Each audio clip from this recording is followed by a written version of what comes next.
السلام علیکم ورحمۃ اللہ وبرکاتہ میرے دوستوں، میں ہوں شہزاد حسین اور آپ دیکھ رہے ہیں ایکسپلور دا ورلڈ۔ اگر آپ لوگوں نے ہمارے چینل کو سبسکرائب نہیں کیا ہے تو سب سے پہلے ہمارے چینل کو سبسکرائب کریں۔ انشاءاللہ آج کی ویڈیو میں ہم پڑھیں گے رانی کوٹ کے بارے میں، جو سندھ میں گریٹ وال آف دا سندھ بھی کہا جاتا ہے۔ اسی فورٹ کو رانی کوٹ فورٹ کو کس نے بنایا تھا، کب بنایا تھا، تو آئیے دیکھتے ہیں اسی ویڈیو میں۔ رانی کوٹ فورٹ کے بارے میں بہت شواہد ہے کہ یہ گریک امپائر کے دوران بنائی گئی تھی، لیکن سب سے پہلا اور جدید رائے ہے وہ یہ کہ اس قلعے کو تالپوری سلطنت کے دور میں نواب ولی محمد لغاری کے سرپرستی میں بنایا گیا تھا، جو تالپوری سلطنت کا وزیر اعظم تھا۔ بہت سارے آرکیالوجسٹ کا یہ خیال تھا کہ اس قلعے کو 17 سینچری میں بنایا گیا تھا، لیکن سندھ کے آرکیالوجسٹ کا یہ کہنا ہے کہ اس کو تالپوری سلطنت نے 1812 میں بنایا تھا۔ رانی کوٹ فورٹ تالپوری حکومت یا سلطنت کا آخری دارالخلافہ تھا۔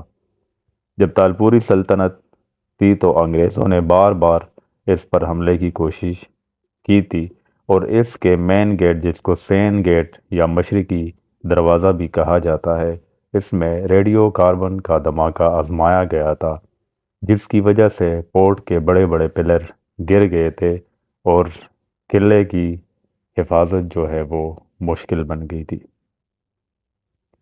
رانی کوٹ فورٹ کا ٹوٹل رقبہ پہاڑی ہے اور اس کا ٹوٹل رقبہ 31 کلومیٹر ہے۔ قلعے کا ایک طرف پہاڑی اور باقی 3 سائیڈوں پر دیوار کے ساتھ محفوظ بنایا گیا ہے۔ اس بڑے قلعے کے اندر ایک چھوٹا پورٹ بنایا گیا تھا جس کو میری پورٹ کہا کرتے تھے، جو میر رائل فیملی کے لیے تھا۔ یہ پورا قلعہ پتھر اور چونے سے بنایا گیا ہے اور سارے دیواروں کو زگ زیگ سٹائل میں بنایا گیا ہے۔ اس قلعے کے 4 دروازے ہیں، جس کے نام سین گیٹ، آمری گیٹ، شاپیری گیٹ اور موہن گیٹ ہے۔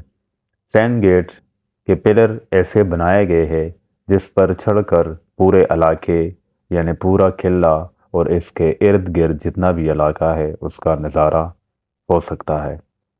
رانی کوٹ فورٹ ضلع جمشورو سندھ میں کیرتر نیشنل پارک پاکستان میں موجود ہے، جس کو دی گریٹ وال آف سندھ بھی کہا جاتا ہے، یعنی چائنا وال کے بعد جو ہے پاکستان کا سب سے بڑا یہ دی گریٹ وال آف سندھ، جو چائنا وال کے بعد سب سے بڑا وال سمجھا جاتا ہے۔ سردیوں کے موسم میں دنیا بھر سے سیاح اس قلعے کو دیکھنے کے لیے آتے ہیں۔ اس کے ارد گرد پہاڑی اور قدیم روایتی آبادی موجود ہے۔ سارے سیاح اس پہاڑی اور قدیم روایتی آبادی سے لطف اندوز ہوتے ہیں۔ امید ہے انشاءاللہ آپ لوگوں کو ویڈیو پسند آئی ہوگی۔ اس کے ساتھ ساتھ شہزاد حسین کو دیجیے اجازت، اور اپنا بہت سارا خیال رکھیے گا۔ تھینک یو سو مچ۔ اللہ حافظ۔